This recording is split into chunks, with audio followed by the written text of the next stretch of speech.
Where are you placing focus and attention? Whatever you focus on most, your brain believes is the most important thing in your life.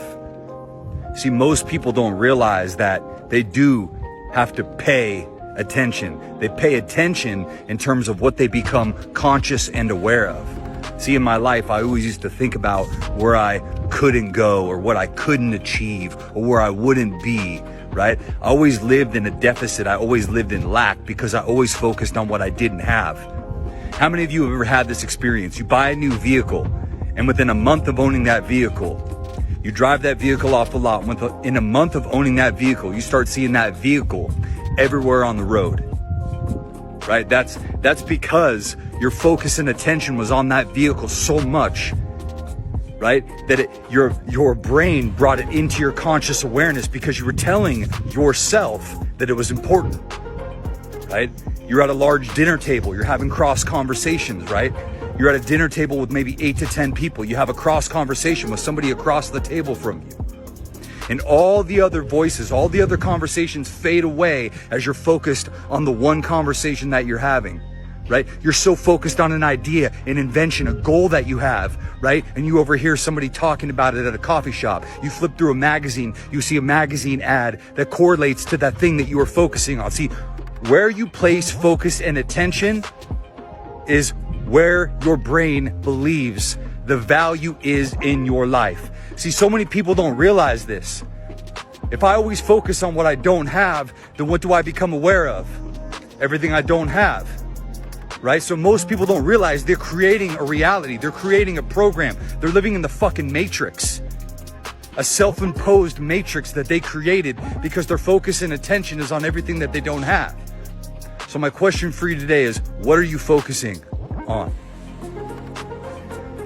Now, if we know we can control what we focus on, then my question is, why aren't we doing it?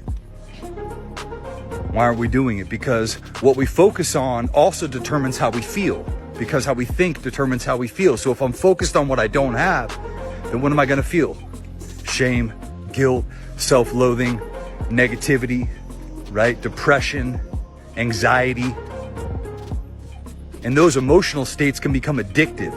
Yeah, they can become addictive. Why? Because they're chemical in nature. So today I want to encourage everybody, pay attention to where you're paying attention, because you will pay attention, and you'll pay in the form of how you're going to feel. You want to live in states of gratitude, serenity, contentment, joy. Like, how do you want to live? Do you truly want to be happy? Because happiness is not a feeling. Happiness is a state of mind. Happiness is a byproduct of solving problems, number one, and number two, focusing on the things that matter most to you in your life and moving towards those things. Happiness is equal to progress. So as we progress, right? You see somebody get off the scale. They lost 1 pound and they're smiling because they're happy. They come back from the gym. All they got is a little blood flow, a little post pump, right? And they're smiling, they're happy because they feel like they're progressing. They're progressing towards something. So if we're focusing on what we don't have, then we feel like we're digressing. And how do we feel? A correlating emotional state, negative. And if we focus on where we're going, what we have to be grateful for, right? The goals that we have, those things come into our conscious awareness and we start to become aware of what the path is to actually get there. Don't wait until it's too late. Realize that you have control over what you focus on, and focus plus attention equals value. See, focus and attention are the brain's currency. So we do pay attention. We pay for it.